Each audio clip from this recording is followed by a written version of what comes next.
भूतिया हवेली। कहानी एक छोटे से गांव की है जहां एक पुरानी हवेली खड़ी थी। हवेली बहुत ही खौफनाक और अंधेरे में घिरी हुई थी। गांव वाले इसे भूतिया हवेली मानते थे और वहां जाने की हिम्मत नहीं करते थे। एक दिन गांव में एक युवा और साहसी पत्रकार अजय आया।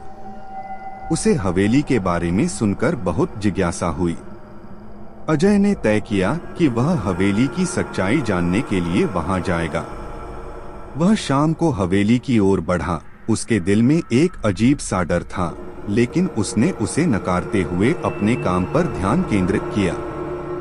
हवेली का दरवाजा खुद ब खुद खुल गया जब अजय ने उसे धकेला। अजय के कदम हवेली के अंधेरे में गूंज रहे थे।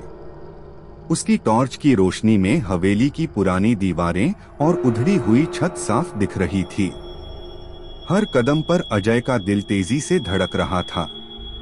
वह हवेली के एक कमरे में दाखिल हुआ, जहां दीवारों पर पुराने खून के धब्बे थे और फर्श पर चूहे दौड़ रहे थे। अचानक अजय ने एक हल्की सी आवाज सुनी, जैसे कोई खांस रहा हो। उसने चारों ओर देखा, लेकिन वहां कोई नहीं था। अजय ने सोचा कि शायद यह उसकी कल्पना है। फिर उसने एक पुरानी अलमारी की ओर ध्यान दिया। अलमारी खुली थी और उसमें कुछ पुरानी किताबें रखी थीं। अजय ने एक किताब को बाहर निकाला और पढ़ने की कोशिश की। किताब में एक पुराने परिवार की कहानी थी जो हवेली में मर गया था। पढ़ते पढ़ते अजय को एहसास हुआ कि यह परिवार असामान्य परिस्थितियों में मरा था और हवेली में अजीब घटनाएं होने लगी थीं। तभी अचानक हवेली की खिड़कियां और दरवाजे अपने आप बंद हो गए। अजय की सांसें तेज हो गईं। वह देखता है कि कमरे के एक कोने में एक धुंधली आकृति धीरे धीरे उभर रही थी। वह आकृति एक महिला की थी जो सफेद साड़ी पहने हुए थी और उसकी आंखें अंधेरे में चमक रही थीं।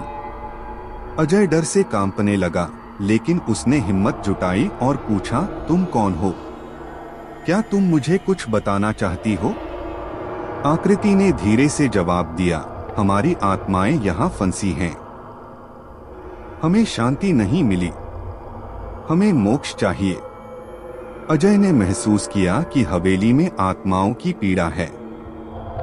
उसने आत्माओं को आश्वस्त किया कि वह उनके दुखों को गांव वालों को बताएगा और उनकी मदद करेगा। फिर वह जल्दी से हवेली से बाहर निकला और गांव वालों को सब कुछ बताया। गांव वालों ने मिलकर हवेली की सफाई की और वहां एक पूजा आयोजित की ताकि आत्माओं को शांति मिल सके। धीरे धीरे हवेली में अजीब घटनाएं बंद हो गईं और वह फिर से सामान्य हो गई। अजय की बहादुरी और आत्मा की मदद करने की कोशिश ने गांव को एक नई शुरुआत दी। हवेली अब एक रहस्यमय जगह नहीं, बल्कि एक यादगार स्थल बन गई, जहां अजय ने आत्मा की पीड़ा को समझा और उसे शांति दी।